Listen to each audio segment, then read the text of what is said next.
Set mo muna ang inyong purpose. Write it down. What are you saving for? Ang pagtitipid ng pera ay may limit. Ang increase ng income, pag ikaw ay nag-increase, walang limit yan.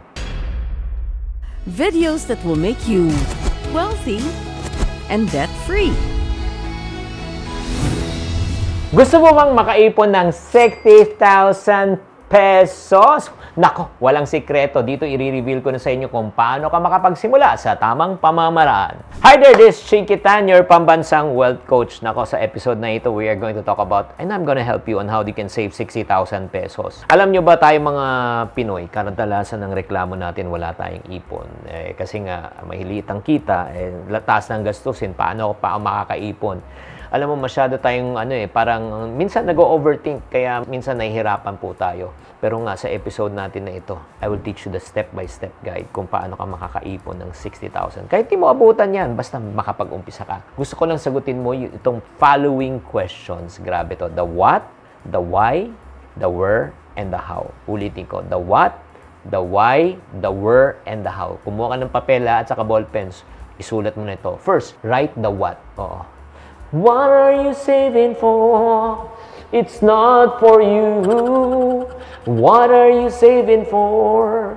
It's not for you. Hindi, kailangan. Bakit? Para saan ka ba nag-iipon? Di ba? Kailangan may goals ka. Clear. Write down your goals kung bakit ka nag-iipon. Para saan ka nag-iipon. Alam nyo kasi pag wala kang goals sa nag-iipon, you just put ipon goals. Sulat lang. Oo, general goals. General ipon fund. Mauubos yan. Maniwala ka. Ni pisong duling, walang matitira. How many times na na-experience mo na nag-ipon ka pero at the end, ubos siya. Kasi pagka general fund po siya, uy, may kainan. Oh, may ipon ako. Oo, may bagong travel o piece of fare. Oh, may ipon ako. Pero pag sinet mo talaga specifically ang goal, like for example, nagsiset ako ng ipon goal ko for my emergency fund dahil wala pang emergency fund. So, hindi mo pwedeng galawin yung perang yan kasi sineset mo yun for a specific purpose and goal in mind.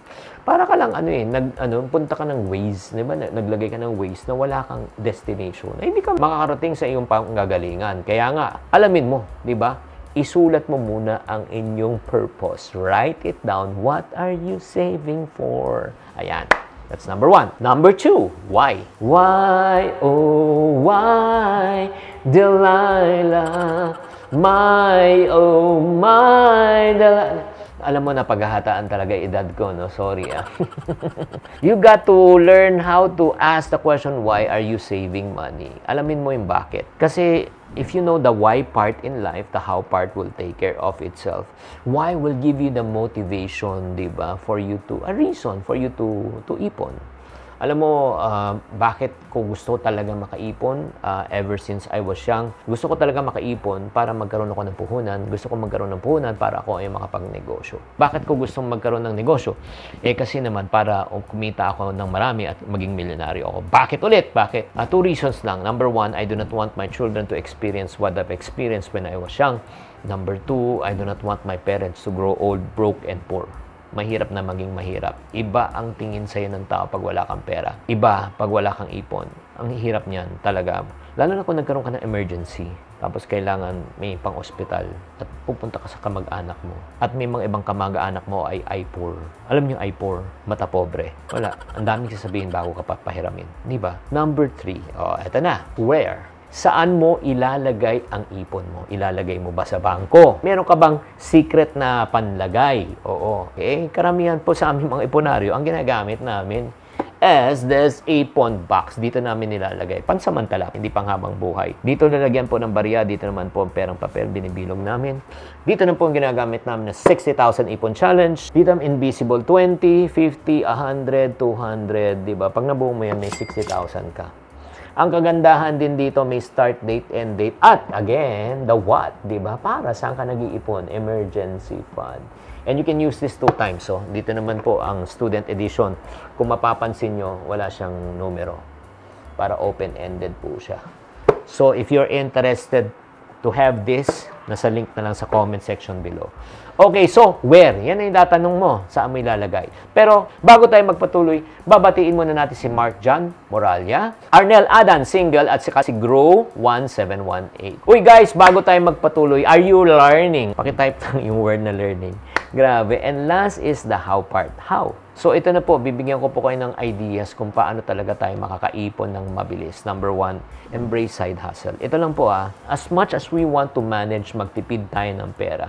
Pero ang pagtitipid ng pera ay may limit. Pero ang increase ng income, pag ikaw ay nag-increase, walang limit yan. Kaya nga, tanungin mo sarili mo, anong pwede mong gawin aside from your current income para madagdagan yan yung income? Pwede kang magiging reseller, pwede kang maging isang affiliate marketer, pwede kang maging isang work from home, pwede kang maging isang freelancer. Kung ano ang alam mo, please lang, parang awa mo na. Oo. Maghanap ka ng additional income. Please don't give me excuses. Huwag ka namang bigyan ng excuse. Busy ako wala akong ano There are two things that you can make in life. You can either make money or you can make excuses. Take your pick. Diba? Hindi naman kita pipilitin Ultimately, it's your life. Number 2, ang pwede mo rin gawin is magbawas ng gastusin. Oo. I always tell people, money not spent is money additionally earned. Ang perang hindi mo ginastos ay dagdag ipon mo. Like for example, kung talagang kapos na kapos ka talaga, wala mo ng travel fund. Kung may travel ka na 20,000 or 50,000 in a year, ang tatabi mo na yung travel fund mo, ilalagay mo na sa ipon mo. Kasi ang priority mo, kasi gusto mo magkaroon ng emergency fund bago ka magkaroon ng travel fund. Again, uulitin ko, 2 ways to do it. Bawasan mo yung gastos, dagdagan mo yung income para madagdagan mo yung ipon mo.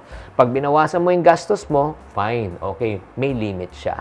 Pero pag dinagdagan mo yung income mo, walang limit yan. Kaya it's up to you to choose. Anong gusto mo diskarte? Is it bawas or dagdag?